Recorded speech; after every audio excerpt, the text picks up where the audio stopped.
Assalamualaikum warahmatullahi wabarakatuh.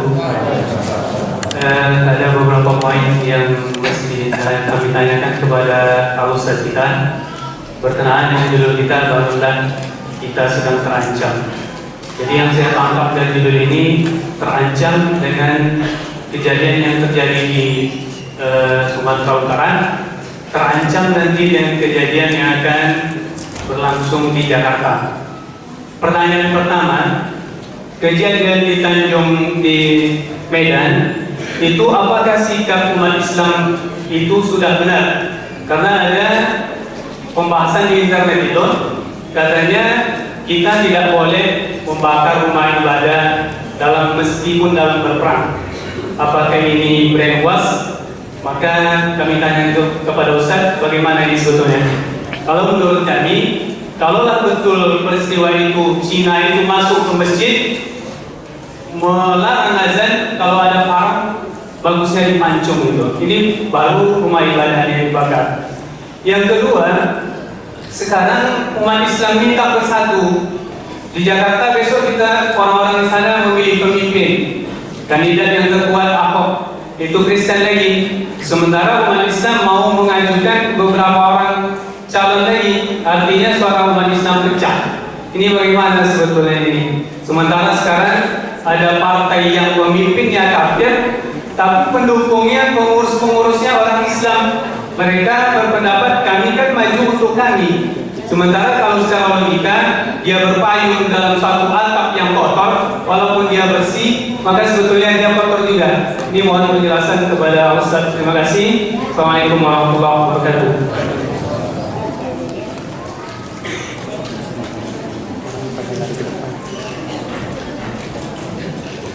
Ketika Nabi SAW melepas pasukan menuju Mu'tah.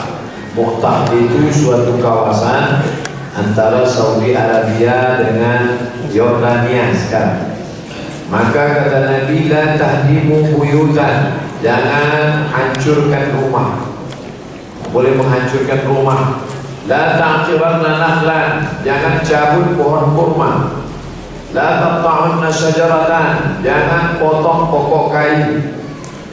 Satajiduna rijalan fis sawami, kalian akan berjumpa dengan pendeta-pendeta fis sawami di kuil-kuil, karena di situ banyak Kristen Ortodok. La ta'ridu lahum, jangan ganggu mereka. La taqtulu sabiyan murdi'an, jangan bunuh anak kecil yang sedang menyusui. Wala syekhan fanian, jangan bunuh orang tua renta. Nah, inilah yang baru sekarang ada di aturan PBB, kesepakatan Jenewa. Tidak boleh membunuh para medis, tak boleh membunuh dokter, tak boleh membunuh wartawan. Meskipun begitu, Israel dalam kapal bantuan Nabi Marmara tetap juga membantai saudara-saudara kita. Nah, jadi saya ingin menjelaskan, bedakan antara perlakuan umat Islam dengan ajaran Islam. Yang Ustaz jelaskan ini idealnya ajaran Islam itu begini, bahwa terjadi begini di tengah masyarakat itu sudah tidak terkendali. Bagaimana mau terkendali? Dan itu kejadian Tanjung Balai Asahan Sumatera Utara jangan dipahami kemarahan agama, tapi juga sosial.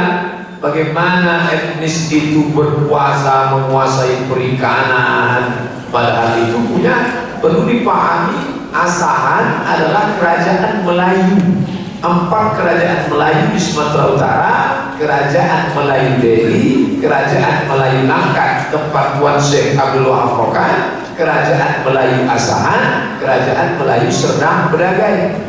Melayu Asahan ini kerajaan yang tunduknya ke Aceh. Karena ketika Sultan Aceh ingin pergi ke Malaka, singgahlah dia ke Asahan, menikah di Asahan. Anak Sultan Aceh itulah Sultan pertama kerajaan Melayu Asahan. Ketika Aceh jatuh dipukul Belanda, maka kerajaan Melayu Asahan tunduk di bawah kerajaan Siak Sri Indrapura. Itu ikatan emosional kita dengan Asahan.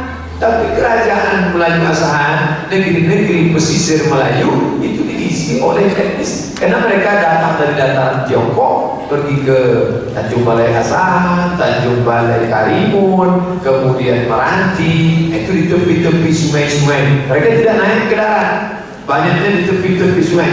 Pada awalnya mereka sebagai bersikap seorang pedagang, tapi ketika dia mulai memiliki kekuasaan, arogansi, mafia, narkoba, geng narkoba itu dipegang oleh mereka, sehingga semua aparat dia beri, sehingga gejolak umat Islam ini hanya sebagian, tidak selamanya umat Islam yang merusak, karena di sana itu pun multi etnis jenis Islam. Itu kita paham, banyak juga yang lain. Nah, jadi jangan melihat itu dari jauh, jangan melihat puncak bukit dengan kacamata yang rabun dari jauh. Jangan persalahkan umat Islam, tapi ini peringatan besar.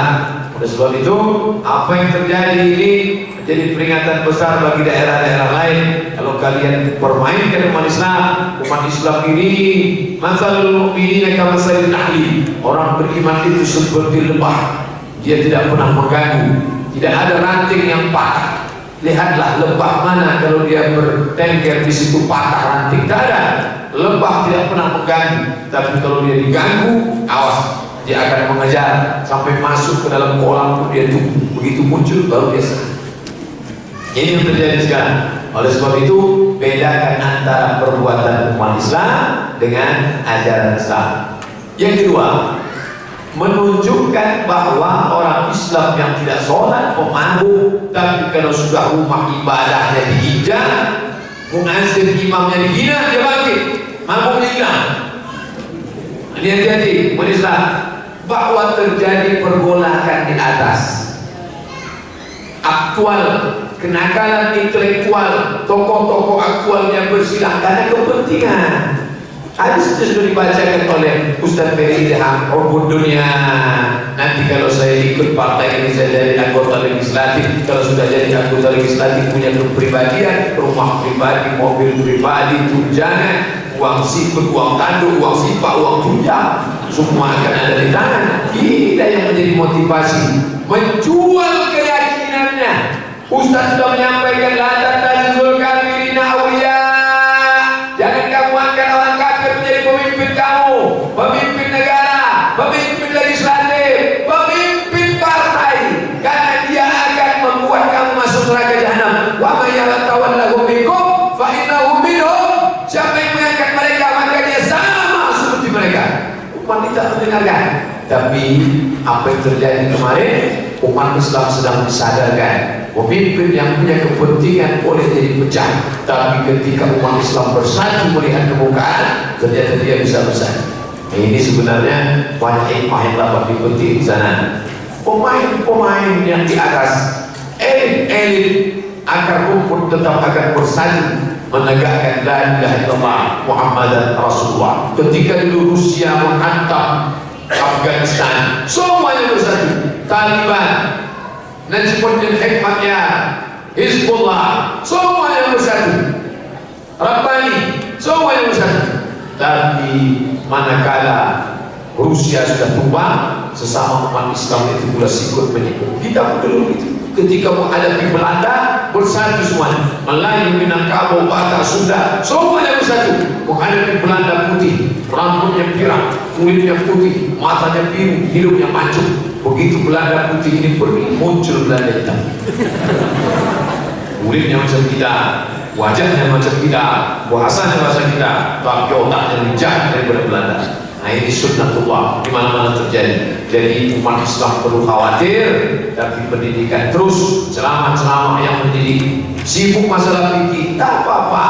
Senin malam Selasa fikih, Selasa malam Rabu akidah, Rabu malam Kamis akhlak, kaji hadis, kaji terus pengajian dari pagi di masjid. Mungkin bapak ibu mengikuti hari ini ngaji terus. Pagi tadi pergi ke masjid Winsus Kapanan, ini siang di sini, pada asar nanti dengan Ustaz Ferry Siau. Kami kertas kepada Ustaz Abdul Somad LCMA, bagaimana kedudukan ilmu filsafat di dalam 4 mazhab Ustaz? Karena terlalu memfilsafatkan Islam menjadikan orang kebingungan seperti kelompok jil. Menurut Ustaz bagaimana? Filsafat diambil dari kata filosofia. Filo artinya muhibbu, cinta. Sofia artinya hikmah, cinta ilmu pengetahuan. Jadi ketika orang Yunani itu menyembah berhala, percaya kepada tahayul, percaya kepada dewa-dewa, ada dewa laki-laki namanya Zeus, lalu Zeus punya anak namanya Hercules, lalu Zeus ini istri pertamanya nikah lagi, istri kedua itu setan. Lalu istri kedua Zeus itu, itulah yang selalu jahat memusuhi Hercules. Hercules adalah anak Tuhan yang tunggal. Tapi jangan katakan bahwa semua yang poligami itu dewa, bukan itu maksudnya. Nah, ketika mereka gila dengan cerita ini, ada sekelompok yang cinta kepada ilmu. Orang yang cinta kepada ilmu itu disebut dengan filosof. Socrates, Aristoteles, Demokritos, Thales. Mereka ini yang menulis buah-buah pikirannya. Lalu kemudian pada masa pemerintahan Abu Ja'far al-Mansur dibuatlah sebuah rumah namanya Darul Hikmah. Darul artinya rumah, hikmah rumah ilmu pengetahuan. Diterjemahkanlah buku-buku filsafat Yunani tadi ke dalam bahasa Arab pada zaman pemerintahan Abu Ja'far al-Mansur abad kedua Hijriah. Lalu kemudian orang Islam mulai belajar filsafat, dan salah satu filosof Islam yang bisa menafsirkan ucapan Socrates, Aristoteles, orang Yunani sendiri tak bisa membuat tafsirnya, tapi yang bisa orang Islam yang bernama Al-Farabi. Makanya Al-Farabi itu dalam dunia filsafat barat disebut dengan the second teacher, guru kedua. Guru pertama Aristoteles, guru kedua orang Islam. Dan orang Islam itu tidak hanya ahli fikih, hebat empat mazhab, fikih Hanafi mantap, fikih Hambali mantap, fikih Syafi'i mantap, fikih Maliki mantap, tapi dia juga ahli filsafat, disebut dengan Averroes. Patungnya sampai hari ini ada di Spanyol, memegang kitab, sorbannya panjang sambil memegang kening pemikir.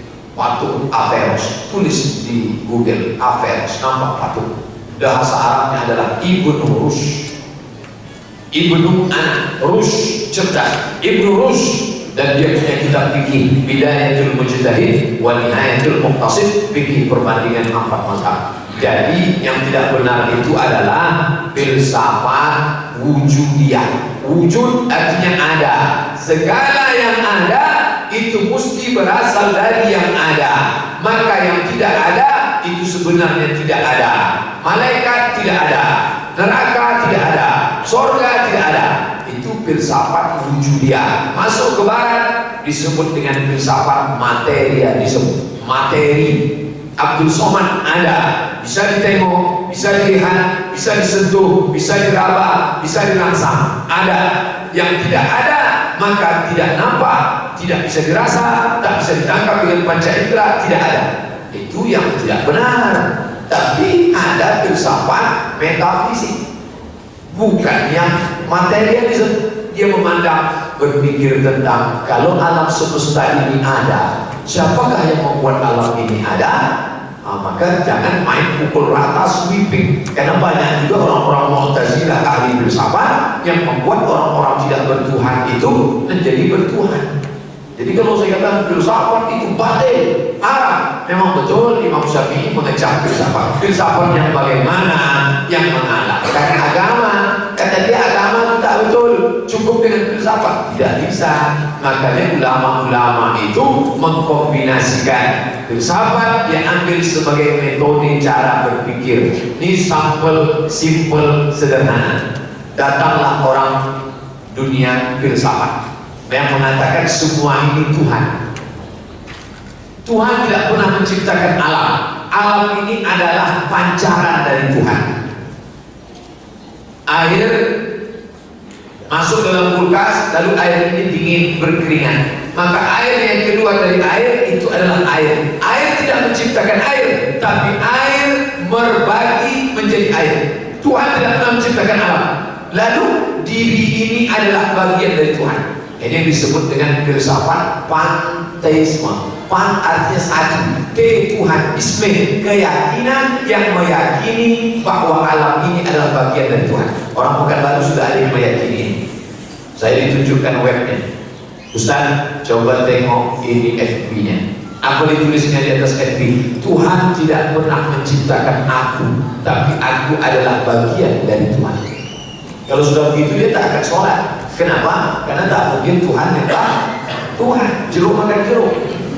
Tuhan nyembah Tuhan, saya ini Tuhan. Nah, orang yang serba Tuhan ini tidak bisa dibantah pakai ayat. Kalau kita bantah, la tusyrik billah, qul huwallahu ahad, wa lam yakul lahu kufuwan ahad, dia tak percaya Quran. Maka membantahnya dengan apa? Filsafat. Dijumpakan dia dengan saya bilang tak bisa. Saya nanti bantah dia pakai hadis, dia tak percaya hadis. Dijumpakan dia dengan dosen filsafat, Dr. Iskandar Arnel, S2 dari McGill University Kanada. Tidak membantah itu dia pakai ayat. Gimana Ustaz membantah dia? Saya tanya, Bapak mengatakan semua ini Tuhan, ya. Diri Bapak pun Tuhan, ya. Tuhan tak pernah menciptakan Bapak, tidak. Lalu Bapak adalah pancaran dari Tuhan, ya. Sedikit saja Ustaz Iskandar membantahnya pakai filsafat. Bapak tadi pagi merah. Sengaja dia pakai kata-kata yang kasar. Kenapa dia tidak pakai BAB? Karena dia mau nembak langsung. Tadi pagi Bapak merah, ya. Bapak adalah Tuhan, ya. Yang keluar dari Tuhan adalah Tuhan, ya. Kalau begitu merah Bapak Tuhan. Patah. Itu tak ada dalam Quran. Quran menyuruh berpikir. Apalah taqilun? Kenapa kamu tidak berpikir? Apalah tatafakkarun? Kenapa kamu tidak berakal? Tapi cara menggunakan akal, filsafat mengajarkan itu. Jadi jangan benturkan. Memang ada yang salah, jangan generalisir. Oleh sebab itu bagi yang berminat, ambil kursus filsafat 2 SKS 16 tetap muka. Siapa dosen kami? Orangnya lurus-lurus. Dr. Iskandar Arnel satu, yang satu lagi Dr. Saidul Amin. Itu pun dosen filsafat dan orangnya lurus. Yang nyeleneh-nyeleneh alhamdulillah bukan baru, malah bukan dosen filsafat. Lalu dosen apa? Dosen ekonomi. Mungkin karena ekonominya sulit akhirnya nyeleneh. Jadi tentang kekhawatiran terhadap filsafat di Riau, saya ketemu dosen-dosen filsafat yang orangnya lurus luar biasa. Dulu ketika heboh tentang tafsir Al-Misbah, Pak Ustaz, apakah tafsir Al-Misbah itu ada syiahnya? Apakah tafsir Al-Misbah itu ada sesatnya? Saya bilang saya tak paham tentang ini. Saya kasih nama yang sudah baca tafsir ini dari A sampai Z dan dia sudah kaji semua. Siapa namanya? Dulu dibuka kajian di Masjid Al-Falah. Dr. Afrizal Nur yang menulis S3 tentang tafsir Al-Misbah, kaji putus tuntas. Setelah itu tak ada lagi orang nanya tentang Al-Misbah ke saya. Lah putui kaji. Nah, begitu juga dengan filsafat ini, buat nanti ganti-gantian. Senin malam Selasa, Selasa malam Rabu, atau dibuat seminggu 2 kali atau seminggu sekali. Dr. Iskandar Arnel dengan Dr. Saidul Amin pertemuan filsafat. Minta masjid, apakah masjid ini atau masjid Al-Falah? Kami mau tahu betul itu mana filsafat Islam, mana filsafat Barat, mana filsafat Munkar, mana. Karena kami akan berhadapan dengan menghadapi Donald Franz itu tak bisa dengan ayat.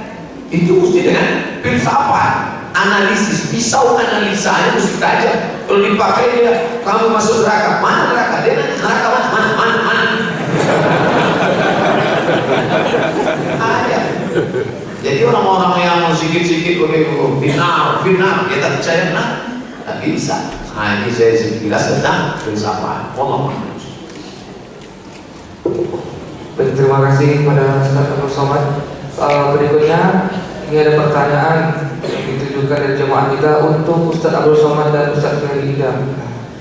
Ini sumber utama ancaman generasi muda dari informasi dan teknologi dan sangat susah untuk dihindari, sementara orang tua tidak paham atau tidak melek terhadap teknologi dan cenderung mengambil langkah hanya menjauhkan informasi dan teknologi dari anak saja. Pertanyaannya, bagaimana cara melindungi generasi muda dari dampak negatif arus informasi dan teknologi?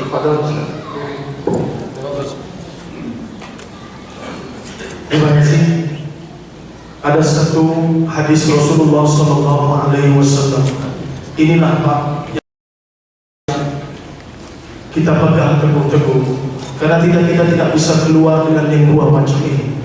Maka semua kita di atas muka bumi ini haruslah benar-benar berpegang teguh kepada keduanya, supaya kita memang benar-benar dilindungi oleh Allah sampai hari kiamat. Apa ucapan Rasulullah Sallallahu Alaihi Wasallam? Halaku hadhil ummah bil bukhli wal amal, wassalahu hadhil ummah bis-zuhdi wal yakin. Hancurnya umat ini, Pak, dengan bakhil dan panjang angan. Apa sebab? Kalau orang panjang angan-angan itu, Pak, dihukum 3 macam dalam hidup. Apa itu, Pak? Panjang angan, Pak? Ya, katakan.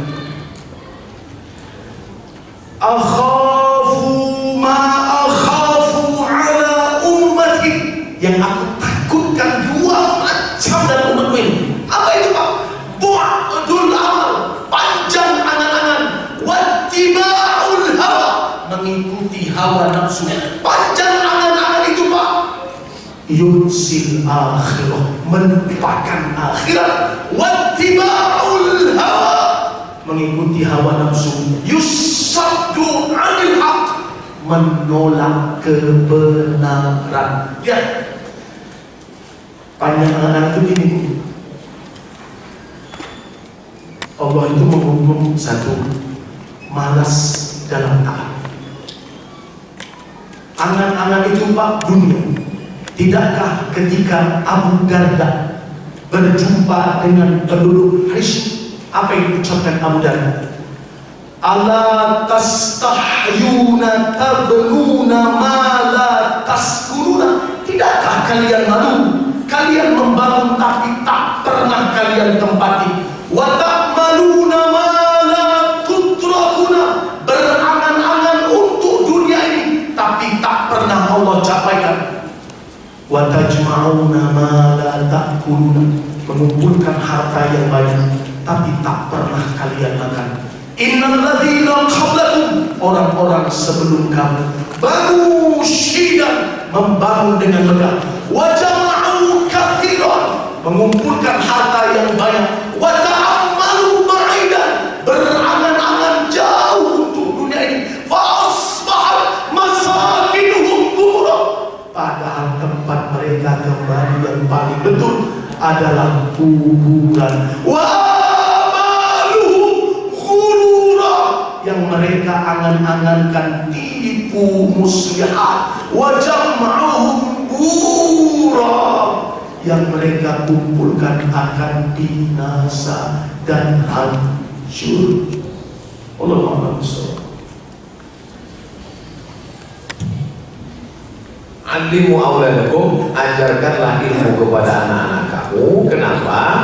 Li'annahum la'ishuna fi zamanin laisa bi zamanikum, karena mereka hidup pada suatu zaman bukan macam zaman kamu. Makanya tak bisa kita menasihati anak zaman papa dulu.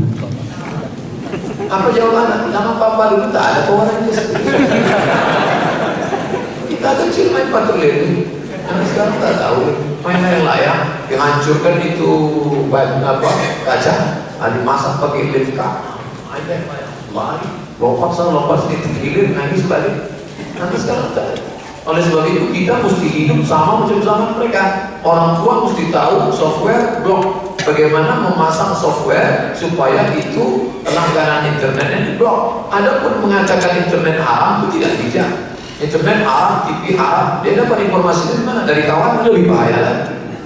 Nah, jadi warnet di Saudi Arabia, di Jeddah itu banyak warnet, tapi tidak macam kita pakai sekat juga, cuman sekatnya itu kaca dan dia tembus pandang. Orang tak bisa buat macam-macam, bukan tempat kita triplek. Begitu kita buka, tengok anak gadis sama anak aja sedang bersuluh berpuluhan. Oleh sebab itu maka kemudian di tempat itu ada blok. Ketika dia ketik terblok, tidak bisa. Oke, tidak dengan bahasa yang terlalu serius. Bila anda membuka website akan ditangkap penjara. Nah, itu kita diblok. Anda diawasi Allah Subhanahu Wa Taala. Jadi ini perlu punya ilmu-ilmu ini, perlu FSRNM membuatkan kursus blog untuk orang tua. Cuma yang jadi masalah orang tua belajar kursus, anaknya kursus membuka blog di situ. Dihacknya. Oleh sebab itu maka tidak ada pengawasan yang lebih hebat daripada pengawasan. Nah, kau diawasi oleh siapa? Siapa yang mengawasi aku mah? Dia. Siapa dia? La ta'khudhuhu sinatun wa la naum. Siapa yang kita sembah ini mah? Allahu la ilaha illa huwal hayyul qayyum. Siapa dia? La ta'khudhuhu sinatun wa la naum. Bagaimana kekuasaannya? Lahu ma fis samawati wa ma fil ardh. Tahu tak dia yang kita lakukan? Man alladhi yashfa'u 'indahu illa bi'idznihi. Apa yang dia mengerti? Yang lama baina aydihim wa ma khalfahum wa la yuhituna bi syai'in min ilmihi illa bima syaa'. Bagaimana kekuasaannya? Wasi'a kursiyyuhu samawati wal ardh. Bisa tak dia menjaga kita? Wa la yahuduhu hifdzuhuma wa huwal 'aliyyul 'azim. Di ayat kursi itu dibacakan sambil ditanamkan maknanya sehingga merasuk otak dia. Diawasi dengan CCTV, diawasi dengan blog, diawasi dengan macam-macam software, tapi software yang paling hebat adalah software ayat kursi. Jangan ditakut-takuti baca ayat kursi, nanti kalau di bawah tempat tidur ada hantu-hantunya kebakar. Musim bercelana. Ini tentang masalah bagaimana kita bersenjatai di dalam tua dengan ilmu-ilmu, sehingga dengan ilmu itu bisa membuat mereka menjadi lebih dekat kepada Allah Subhanahu wa Ta'ala. Syukur kepada Ustaz. Berikutnya pada Bapak Ibu ada yang ingin tanya secara langsung? Tidak? Ya. Mungkin berarti tidak. Baik, kita lanjutkan ke pertanyaan berikutnya yang telah ada di panitia untuk Ustaz Abdul Somad dan Ustaz Ferry Idham. Bagaimana tanggapan Ustaz kalau sampai saat ini ada umat Islam yang membela Quraisy Shihab dan Syed Agil Siraj? Bagaimana tanggapan Ustaz? Baik. Orang yang membela itu ada dua keadaan. Yang pertama, dia jahil, karena disebabkan jahilnya itu dia menjadi fanatik. Dia jahil, dia tak tahu. Lalu karena jahilnya itu dia menjadi fanatik. Maka orang yang jahil dikasih tahu. Yang kedua adalah karena fanatik golongan. Saya NU, dia NU, maka saya harus fanatik. Oleh sebab itu perlu dipahami di dalam Nahdlatul Ulama itu pun tidak satu suara. Ada kelompoknya Kiai Haji Idrus Ramli yang menolak sekularisme, liberalisme. Nah, maka ikuti juga. Alhamdulillah sekarang informasi itu sudah terbuka. Tinggal dengarkan saja ceramah Kiai Haji Idrus Ramli. Bagaimana debat dia dengan Syiah. Bagaimana Kiai Haji Idrus Ramli mendebat kelompok kanan NU garis lurus, Kiai Haji Idrus Ramli dan Kiai Sidogiri. Mereka membantah Malaysia, buku putih untuk membantah. Mereka membantah tentang jilbab tak wajib. Mereka mengeluarkan buku membantah saya lagi. Nah, jadi paham ini dua-dua. Dan zaman dulu informasi seperti ini kan tertutup, hanya antar kiai saja. Bukunya tidak. Sekarang buku dalam bentuk PDF, bisa di-download, bisa didengar asal mau saja. Sekarang mengaji itu dua saja, mau dan ada paket. Paket ada tadi. Ketika kita bingung, baru tanya. Bingung, tanya ke Ustaz. Pas tanya jawab, Ustaz dalam ceramahnya di menit sekian dia katakan begini, saya tak paham. Jadi jangan pahami sendiri, dengar sendiri, nyasar sendiri, bingung sendiri. Jadi tentang masalah metode ngaji zaman sekarang. Mau baca internet silakan, mau dengar YouTube silakan, mau tonton pengajian siapa silakan. Tapi ketika terbentur ada konsultan tempat bertanya. Tanya ke Dr. Muhammad Saleh. Hari Senin, hari Selasa, mufti menjawab. Dia udah akan menjadi mufti bukan dulu, mufti bukan baru. Tanyakan segala masalah kehidupan.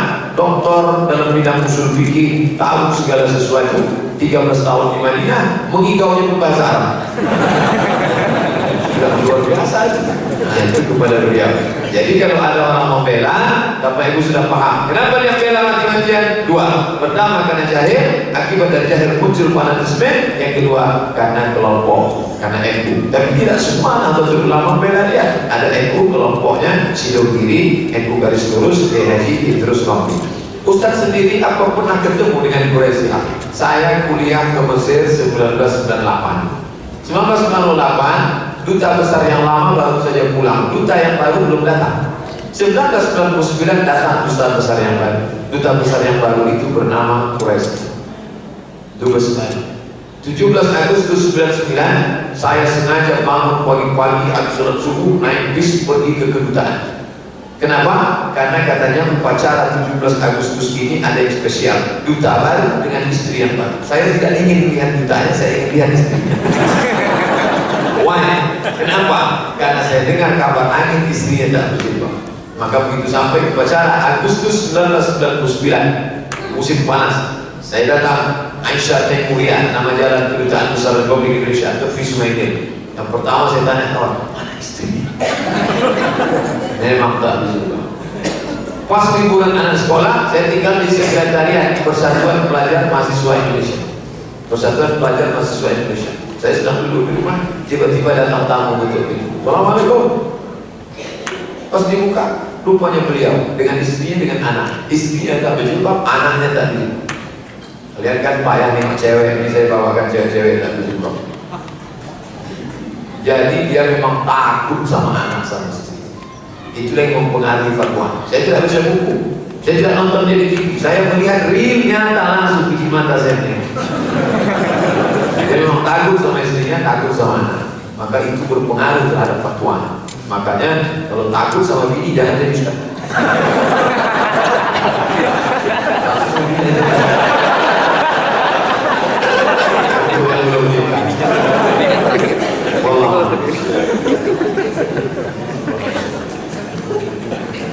Saya nama Ustaz Somad.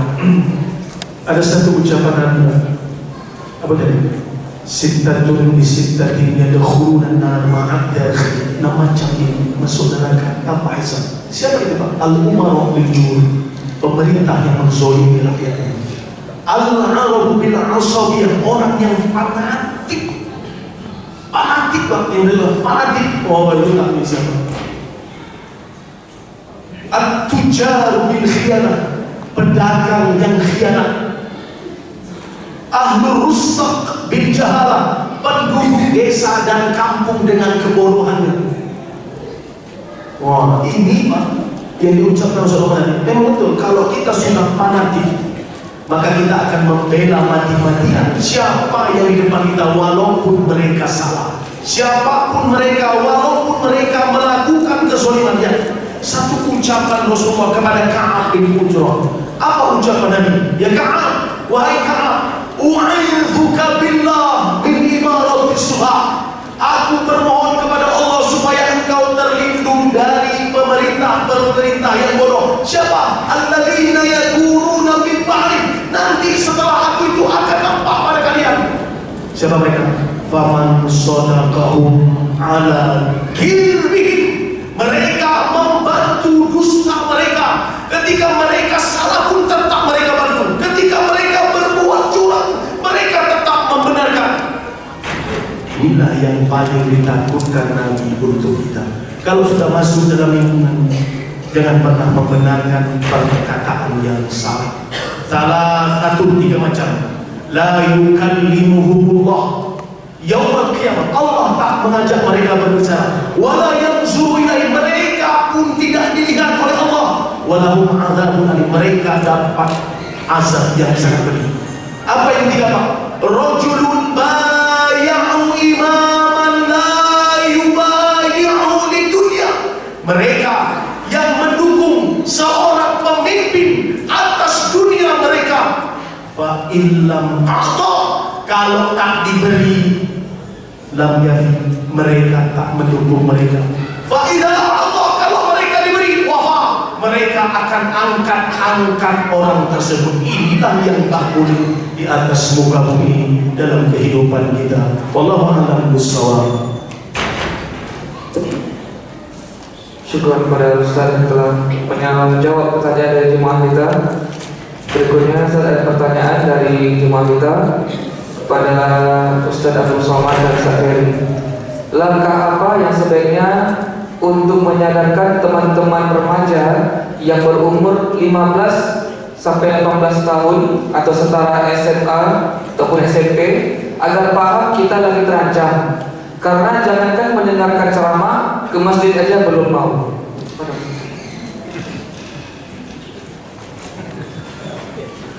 Jadi usia-usia bermain, usia-usia pubertas, manja, itu mau diceramai gimana dia tak ke masjid. Hari Jumat Ustaz khutbah dia di luar. Kalau dia ajak masuk kok nggak masuk, masih khutbah Pak. Nah, jadi gimana caranya? FSRFF dengan Kodamara coba buka kursus memandikan jenazah, khusus untuk anak-anak usia. Orang tuanya harus maksa saja, karena ini bagaimanapun dia kan di bawah paksaan orang tua. Nah, disitulah baru nanti masuk kaji itu. Oh, ternyata kita akan mati, bre. Tidak perlu lagi kalau usia itu, bre. Kita mati juga nanti. Iya. Jadi buat di sini khususnya. Kita buat ini menjadi pusat untuk remaja, untuk mainan.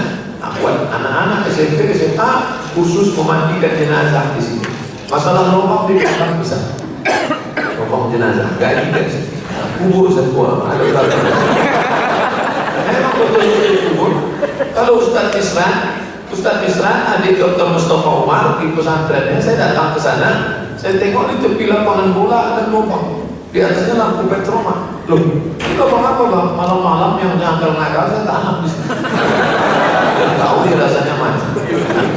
Jadi tanya, orang tua harus jujur. Jadi ada buku kertas ditulis orang tua bagaimana tingkat kenakalan anak. Mana yang paling nakal, mandikan. Mandikan gosok dia macam jenazah. Bukan ini kapas hidupnya. Habis itu sholatkan malam-malam, kuburkan di belakang. Buat agak 3 mantap kubur. Jadi pendidikan ini menyentuh. Setelah itu, insya Allah banyak sudah yang mempraktekkan. Yang selama ini alhamdulillah Pak Ustaz, sejak anak saya dimandikan kemarin terakhir dia rasanya mati. Dan alhamdulillah kita ada pula satu kelompok kajian yang memang khusus menangani anak muda, Qaulan Sadidah. Kalau Bapak Ibu dapat postingan Qaulan Sadidah, itu isinya orang nangis. Jadi saya bingung, gimana kan bisa buat anak-anak ini nangis? Dan dia memang pangsa pasarnya, objeknya itu SMP, SMA. Jadi sekolah Bapak Ibu yang kepala sekolah yang selamanya anak supaya nangis, undang Qaulan Sadidah, insya Allah menangis. Gurunya pun ikut menangis. Cuma beda gurunya sama muridnya. Kalau muridnya memang takut mati, kalau gurunya karena sertifikasi belum cair.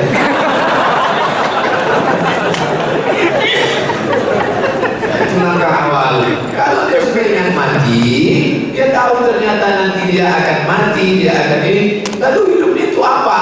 Bicara tentang mati, bicara tentang hidup. Hidup ini kau sekolah tinggi, harus punya duit, harus jadi orang, jangan berzina, jangan narkoba. Itu hanya untuk memunculkan di kepalanya pertanyaan, hidup untuk apa, mau kemana, nanti habis mati gimana. Setelah dia mau bertanya, berarti sudah ada respon. Baru kita isi dengan bagaimana cara sholat, puasa, jangan pacaran, jangan karaokean, jangan narkoba, jangan ngelem. Jadi titik awal starting pointnya itu pada khusus mandi jenazah. Adapun ustaz spesialis mandi jenazah ini namanya Dr. Ridwan Hasbi. Dimana-mana kalau saya diundang, ustaz bisa tentang jenazah, nah ini nomornya. Ada ustaz itu dokter tafsir, ustaz Mustafa Umar, ustaz tafsir, itu ustaz hadis, itu ustaz fikih, itu ustaz jenazah. Ini Dr. Ridwan Hasbi. Wallahu a'lam. Satu hadis, ayyul mu'min afdal. Mukmin mana yang paling mulia? Ahsanuhum khuluqan, yang paling baik budi pekerti.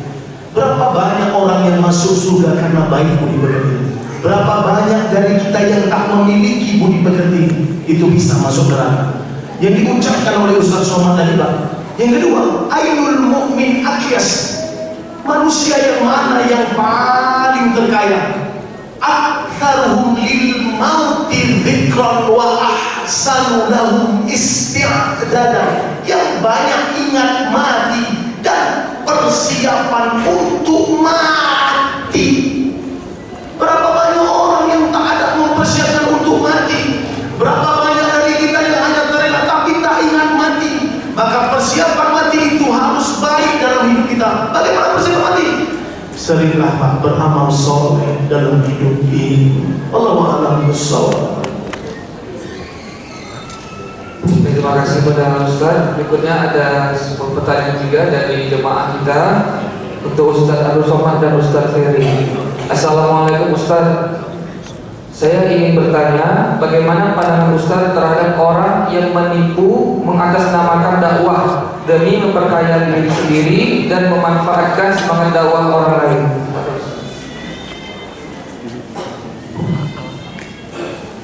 Datang beberapa wartawan menjumpai saya. Ini ada beberapa isu Pak Ustaz, tapi yang terkait dengan ini satu isu. Katanya Ustaz Somad itu hanya menerima undangan masjid-masjid besar saja. Adapun musola-musola dia tak mau datang. Itu ujung cerita itu ujung-ujungnya duit. Kalau masjid besar duitnya banyak, musola kecil tak ada. Atau Ustaz Somad tak mau datang. Dari mana isu itu muncul? Karena ada ustaz yang berbuat seperti itu. Jadi yang merusak artis itu artis, yang merusak ustaz itu ustaz. Emosi kah saya? Alhamdulillah. Padahal saya biasanya emosi. Hari itu bisa saya tak emosi. Kenapa Allah? Jadi saya bilang, saya sudah 4 tahun tidak ikut safari Ramadan Pak Wali Kota dan Pak Gubernur. 4 tahun tadi, 2016, 2015, 2014, 2013 bisa dicek di Kabak Kesra, tidak pernah ikut. Setiap Kabak Kesra nelpon, Ustaz tahun ini bisa ikut rombongan Pak Wali, maaf tak bisa. Kenapa tak bisa? Karena saya sudah janji dengan musola-musola, masjid-masjid kecil. Saya sudah janji 2 bulan yang lalu. Kalian baru nelpon seminggu sebelum Idul Fitri. Kalau saya datang ke Pak Wali, dihapuskan yang musola, satu musola ada 40 orang, didoakan mereka, doakannya mati dan sudah mati korban. Sudah tak disumpah aja udah bos kering nggak boleh. Jadi kalian mau bilang saya ini binasa? Oh begitu ya Pak Ustaz? Ya, khutbah. Saya khutbah Idul Fitri di mana? Masjid Raudatul Riyadhus Raudatus Shalihin, Bukit Barisan. Gimana keadaan Raudatus Shalihin itu sekarang? Macam habis perang kira-kira. Bukan masjid yang berkeramik, berkafe. Masjid, coba tengok rekaman khutbah kemana. Saya di dekat mana? Kantor gubernur. Nanti saya mau menceritakan banyak yang merusak nama baik Ustaz, sehingga Ustaz yang baik pun rusak gara-gara itu. Jangan sampai kemuliaan Ustaz Al-Mukarram Dr. Mustafa Umar ikon Riau, bahkan sampai ke Malaysia, rusak gara-gara Ustaz yang merusak. Oleh sebab itu, maka umat ini mesti dicerdaskan. Kalau tidak, ini kacau balau. Kacau balau. Bapak boleh hubungi nanti kalau ketemu dengan Ibu Septina, anggota DPR, bahkan ketua DPR fraksi Golkar provinsi, coba tanya dia, berapa kali Ibu mau membawa Ustaz Somad ke terpidana Indragiri Hilir, karena itu kampung suami beliau. Berapa kali? Tak cerita berapa kali. Tak bisa saya ikut. Mohon maaf tak saya bisa. Saya ada janji dengan mesti. Saya ada janji. Jadi bahwa begitu, saya mau menceritakan, begitu pun kita memegang janji, fitnah luar biasa. Begitu kita pegang janji, begitu fitnah datang. Fitnah datang luar biasa. Oleh sebab itu, maka yang bergerak di bidang dakwah ini, adik-adik dari Kodamara, FSRMM, yang namanya fitnah akan terus ada. Apalagi Ustaz dari kita, fitnah ke beliau macam-macam. Kalau saya Ustaz terlalu banyak fitnah. Ustaz itu sekarang mobilnya mewah, segala macam. Maka menyikapi orang-orang model begini, ya harus dihukum. Yang punya kekuasaan panggil, kamu jangan rusak nama baik Ustaz. Kalau kamu mau jadi perampok, perampok aja. Jangan perampok berbaju Ustaz. Karena ini akan merusak Islam, merusak citra ulama. Dan kalau sudah rusak nama baik Ustaz, orang main sweeping, generalisir, pukul rata. Ada orang sampai ngaku di hadapan saya langsung, saya trauma dengan Ustaz. Asal disebut kata Ustaz mau muntah saya. Kan bahaya itu. Kata Ustaz saja membuat dia trauma. Buka koran MX yang di halaman belakang, Ustaz menyediakan obat-obat. Pakai Ustaz, pakai sorban, pakai jas, pakai jubah. Lama-lama nama Ustaz dirusak. Yang merusak itu siapa? Orang Islam sendiri. Yang merusak nama ustaz bukan pendeta. Yang merusak nama ustaz bukan artis, tapi ustaz itu sendiri yang merusak. Alhamdulillah kita diberikan kesempatan ke IKMI, ke FDI, Ittihadul Mubalighin hanya memperbaiki nama baik. Maka jamaah harus cerdas, jangan generalisir, dan orang yang melakukan pelanggaran ini mesti diberikan hukuman sosial. Terima kasih. Allah. Satu hadis saya sama contoh. Kenapa fitnah itu Pak?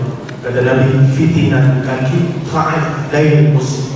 Fitnah itu sudah tersebar di antara kalian seperti gelap malam buta. Orang Islam suka memfitnah. Orang Islam suka menebarkan isu. Orang Islam suka menjadikan orang Islam itu lain Pak, menjadi musuh dalam hidupnya. Maka kalau sudah timbul fitnah Pak, maka yang kedua timbul sifat Pak. Yamutu fiha qalbur rajul kama yamutu badan. Mati hatinya seperti mati sebelah badannya. Mati hati orang mukmin itu kalau sudah mati, maka mereka tak memikirkan siapa yang mereka fitnah, siapa yang mereka akan hancurkan, siapa yang akan mereka terjerumuskan, maka akan yusbahu mu'minan wa yumsi'u kafiran. Pagi hari mukmin, siang hari kayak orang kafir. Wa yumsi'u mu'minan wa yusbahu kafiran.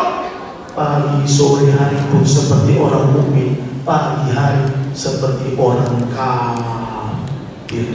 Allahu a'lam bishawab. Syukur kepada Ustaz. Berikutnya informasi diberitahukan kepada pemilik kendaraan Pajero dengan BN 69OS, mohon bergeser posisi mobilnya karena ada mobil lain yang ingin lewat. Baik, itu sekilas informasi. Baik, berikutnya ada pertanyaan dari jemaah kita Ustaz kepada Ustaz Abdul Somad dan Ustaz Ferry. Ustaz, katanya kita mesti bangun untuk bangkit. Artinya kita semua apapun profesinya. Berkaitan banyaknya maksiat, bukankah di acara kita ini banyak polisi yang insya Allah juga polisi yang taat? Kenapa polisi-polisi kita ini takut dan tidak berani menghancurkan maksiat di Pekanbaru? Kita ketika mulai ormas-ormas berani amar ma'ruf, kenapa polisi atau militer kita tidak mendukungnya? Di internet saya lihat banyak orang yang menolakkan dan menyanjung Santoso. Apa benar dia teroris? Peran Habib Rizik, polisi mesti berani juga menangkap Laskar Kristus. Lalu kenapa polisi tidak melakukannya? Berkaitan dengan yang di Papua. Semoga polisi-polisi dan militer kita bisa jadi polisi yang bertakwa. Amin ya rabbal alamin. Baik, berkali dan sobat dan sekalian. Bapak pergi ke rumah makan Koki Sunda, tapi jangan masuk ke dalam. Terus ke belakang ada panti asuhan. 200 anak yang dibuang ibu, dibuang kakek karena anak itu buta, tak punya anus, dicampakkan, ditampung oleh Pak Yazid. Coba tanya Pak Yazid, Pak Yazid, yang paling banyak nyumbang di panti ini siapa? Ustaz, pengacara, pedagang, petani, siapa yang paling banyak? Saya udah nanya, siapa yang paling banyak Pak Yazid? Polisi. Yang paling banyak nyumbang ke panti asuhan itu polisi. Artinya apa? Di dalam tubuh polisi itu masih banyak orang-orang baik, banyak orang lurus. Ada dulu pimpinan polisi, waktu dia jadi pimpinan di sini, setiap sholat subuhnya tidak pernah di masjid yang sama. Selama dia tugas di sini, sholat subuh besok di masjid ini, sholat subuh besok di masjid ini, sholat subuh besok di masjid ini, sholat subuh besok di masjid ini, sampai keliling masjid selama dia tugas, tak pernah sholat di tempat masjid yang sama selama sholat subuh. Anton Bahrul Ali sudah pensiun sudah. Jadi jangan mengeneralisir, jangan pukul rata. Ada. Kenapa Habib Rizik berani? Karena ada polisi-polisi yang mendukung dari belakang. Karena ada Jadi di dalam itu juga terjadi gesekan persaingan antara hak dan batil. Di dalam dunia ustaz ada ustaz penipu, itu yang ditanyakan. Di dalam dunia ini yang disangka kotor hitam ada yang baik. Isi dunianya apa? Ada Musa, ada Fir'aun, ada Ibrahim, ada Namrus, ada Adam, ada setan, ada Qabil, ada Habil. Pilihlah mau jadi Fir'aun atau mau jadi Musa. Apapun dunianya, saya sudah lama sudah masuk kantor keluar kantor. Di kantor itu mau kantor dinas, mau kantor BUMN, di situ ada Fir'aun, di situ ada Musa, di situ ada Muhammad, di situ ada Abu Lahab. Nah, yang hadir ini Musa semua. Yang tak hadir nanti Fir'aun. Mungkin Musa tapi sedang halangan, sedang berhalangan. Jadi dunia ini adalah tempat hak dan batil. Dimanapun kita tinggal, dunia ini as-sira' bainal haq wal batil, konflik antara gelap dan terang, antara hak dan batil, antara zulumat dan nur. Maka kita jelaskan ke anak-anak kita, anakku, nanti kau akan sarjana, kau akan bekerja, dimanapun tempat engkau mengabdi dalam hidup, kau akan menemukan hak dan batil. Baik kau dunia polisi, dunia kedokteran, ada dokter yang hak. Setiap kali operasi 2 kali, 1 operasi untuk saudara Palestina. Itu yang dulu dipanel dengan saya di Masjid Akramun Nas Putri, Ketua Bulan Sabit Merah Indonesia. Itu kalau operasi 3 kali, yang 1 hasil operasi dibawa ke Palestina. Tapi banyak juga yang malpraktek menjadi dokter menggugurkan kandungan. Jadi antara hak dan batil dalam dunia apapun ada. Dalam dunia tentara ada yang membagi perjudian, ilegal logi, tapi ada yang konsen kepada kebaikan, menolong. Malam tahun baru masih hidupkan mercon, apa kata dunia? Itu di depan pos tentara ditulis. Tentara ternyata mengundang ustaz supaya anak-anak muda jangan lagi main mercon tahun baru, diundang berzikir bersama. Yang buat siapa? Tentara. Nah, jadi oleh sebab itu apapun dunia mana kau akan berhadapan dengan hak dan batil, tinggal kau memposisikan hidup di mana, mau ikut hak atau ikut batil. Jadi sapu lidi yang berserak-serak, ada sapu lidi, datanglah kita menyatukan sapu lidi tadi. Sebatang lidi mengusir botol aqua patah, tapi kalau lidi-lidi ini disatukan menjadi satu sapu lidi yang besar, jangankan botol aqua, memukul maling pun mati. Maka Nabi Muhammad SAW itu menyatukan lidi-lidi. Ada lidi itu bernama Abu Bakar Siddiq, ada lidi itu bernama Umar bin Khattab, ada bernama Abdurrahman bin Auf, ada bernama Sa'ad bin Rabi', ada bernama Talha Zubair, ada bernama Abu Hurairah. Disatukannya dalam ikatan ikhwana, menjadi persaudaraan Islam. Maka di dunia kepolisian, di dunia kedokteran, di dunia medis, menyatulah lidi-lidi ini menjadi satu lidi yang besar, dan kita campakkanlah sampah-sampah ini. Inilah yang kurang. Yang jadi masalah, sampahnya lebih banyak, lidinya patah-patah gitu. Dan kita tidak pernah putus asa, karena dalam Islam itu tak boleh putus asa. Yang boleh putus asa illal qaumul kafirun. Syarat putus asa satu saja, kafir dulu. Kalau sudah kafir boleh putus asa. Jadi kalau ada orang, Pak Ustaz, saya sudah putus asa melihat dunia, kafir aja.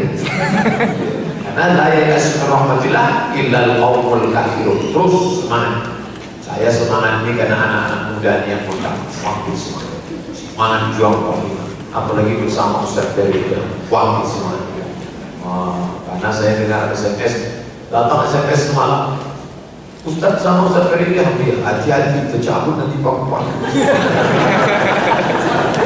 Apa itu kalau undang Ustaz Ferry itu di masjid itu kalau masih ada kayu-kayu mau tangga hati-hati ya.